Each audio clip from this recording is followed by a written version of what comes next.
सत्य धर्म रघुनायक पाया, बिनु हरि कृपा न को बस आया। यह धर्म और अर्थ की विजय का प्रतीक है, जो केवल भगवान की कृपा से संभव है। तो जय श्री राम दोस्तों, स्वागत है आपका डिवाइन प्लेस चैनल पर। आज हम आपको रामायण के युद्ध कांड की एक और प्रेरणादायक कथा सुनाएंगे, जिसमें रावण के सेनापति प्रहस्त का अंत हुआ। यह कथा धर्म और अधर्म के बीच के संघर्ष को दर्शाती है और हमें सिखाती है कि सत्य और धर्म की राह पर चलने वाले सदा विजयी होते हैं। तो दोस्तों, अंत तक हमारे साथ बने रहें, क्योंकि यह कथा आपके जीवन में नई प्रेरणा लेकर आएगी। तो प्यारे मित्रों, आज की कथा में आप सुन रहे हैं प्रहस्त का वध। अग्निपुत्र नील के हाथों प्रहस्त के वध का समाचार सुनते ही रावण क्रोध से तमतमा उठा, किंतु थोड़ी ही देर में उसका चित्त उसके लिए शोक से व्याकुल हो गया। उसके मन में भय उत्पन्न होने लगा। वह मंत्रियों से बोला, शत्रुओं को नगण्य समझकर मैं उनकी अवहेलना करता रहा, इसी का परिणाम है प्रहस्त भी मारा गया। अब मैं समझता हूँ कि मुझे परमवीर कुंभकर्ण को जाकर रणभूमि में भेजना होगा। केवल वही ऐसा पराक्रमी है जो देखते देखते शत्रु की संपूर्ण सेना का संहार कर सकता है। रावण की आज्ञा पाकर उसके मंत्री ब्रह्मा के श्राप के कारण सोए हुए कुंभकर्ण के पास जाकर उसे जगाने लगे। जब वह चीखने चिल्लाने और झकझोरने से भी नहीं उठा, तो वे लाठी और मूसलों से मार मार कर उसे उठाने लगे। साथ ही ढोल नगाड़े तथा तुरहियों को बजाकर भारी शोर करने लगे, किंतु उसकी नींद ना खुली। अंत में तोपों को दागकर उसकी नाक में डोरी डालकर बड़ी कठिनाई से उसे जगाया गया। जब उसकी नींद टूटी तो मांस मदिरा का असाधारण कलेवा करके वह बोला, तुम लोगों ने मुझे कच्ची नींद से क्यों जगा दिया? सब कुशल तो है?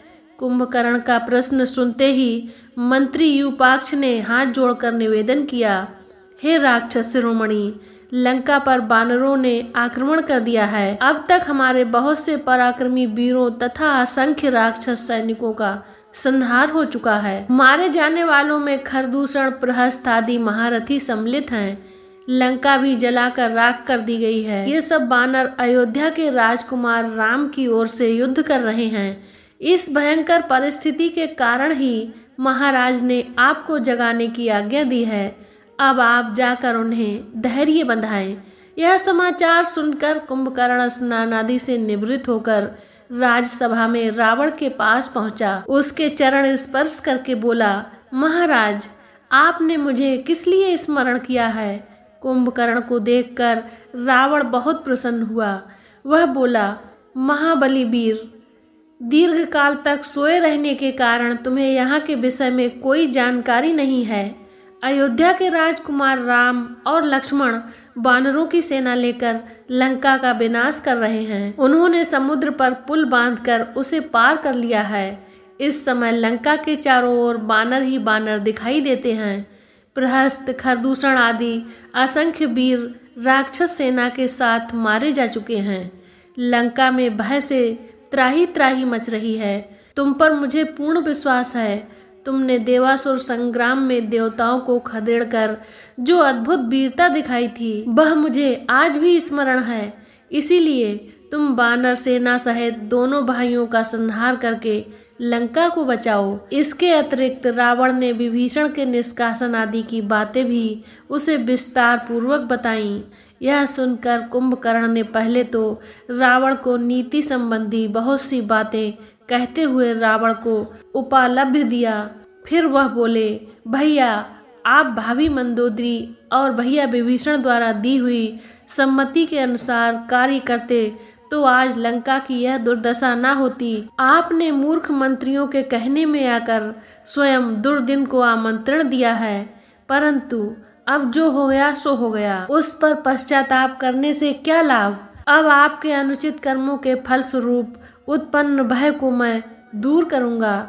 मैं उन दोनों भाइयों का वध करूंगा और दुखी राक्षसों के आंसू पोंछूंगा। आप शोक ना करें, मैं शीघ्र ही राम लक्ष्मण का सिर आपके चरणों में रखूंगा।